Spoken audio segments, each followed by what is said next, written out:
Have you ever tried to garden? I've been gardening off and on a few years. I've never learned more about gardening than this year. I started watching this girl on YouTube. I learned a few things from her. I had some wrong mindsets about gardening.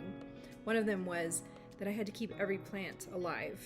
Every plant alive. And that's not always the case. If you plant plants, sometimes you're going to have one of them that doesn't make it. I noticed something about this girl that I was watching. Actually, I should really give her more honor and call her an expert in and of herself because of the longevity of her research and experience. She's not a girl, she's a woman. She plants every month of the year.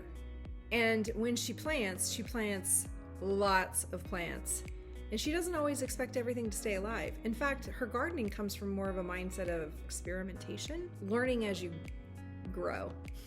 Can I say that? No pun.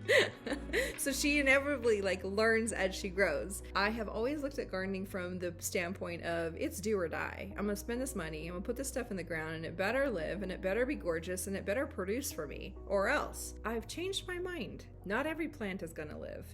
And if I don't plant, I'm not going to reap. I'm not going to reap beauty, green therapy that I'd like to be surrounded in, flowers, vegetables, fruits, any kind of herbs or anything. I won't reap if I don't plant. I know this is an age-old wisdom that is timeless, right? However, we can get stuck in mindsets. We pigeonhole, maybe that's not the right word, peg our view. We start to what's the word? We can all get stuck in ways of doing things and in ways of thinking that are truly stuck. Sometimes we're stuck there for so long we don't know how we got there or why, but we hold to it as if it's the truth. And the truth is, you don't have to keep every plant alive. You don't have to only plant during the moderate temperature times of the year. There are plants that will do well 12 months out of the year. If you do not plant seeds, you will not reap anything. Every seed that you plant is going to have its own timetable, its own timing of when it's going to sprout. I was used to the mindset that said most seeds are going to sprout within 7 to 14 days, approximately. However, I was quite surprised. I bought one of those 72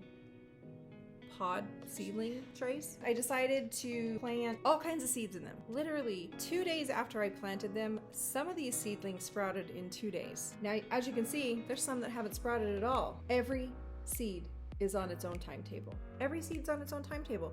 And do you see some of these long guys?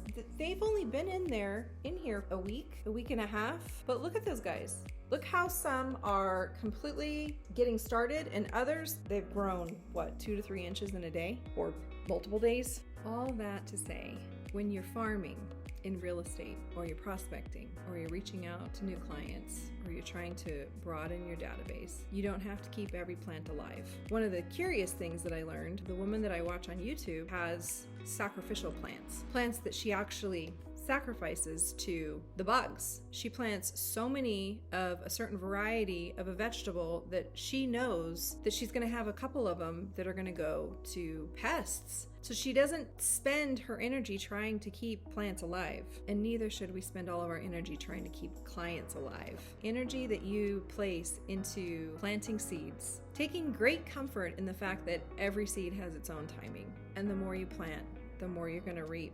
The more you're going to sow. I mean, the more you sow, the more you're going to reap. That's the moral of this story, is that sometimes you need to break out of your mindsets, look at people that are doing things in real world situations and apply them to other areas of your life that adhere to the same life principle. So I hope this was encouraging to you as it was to me.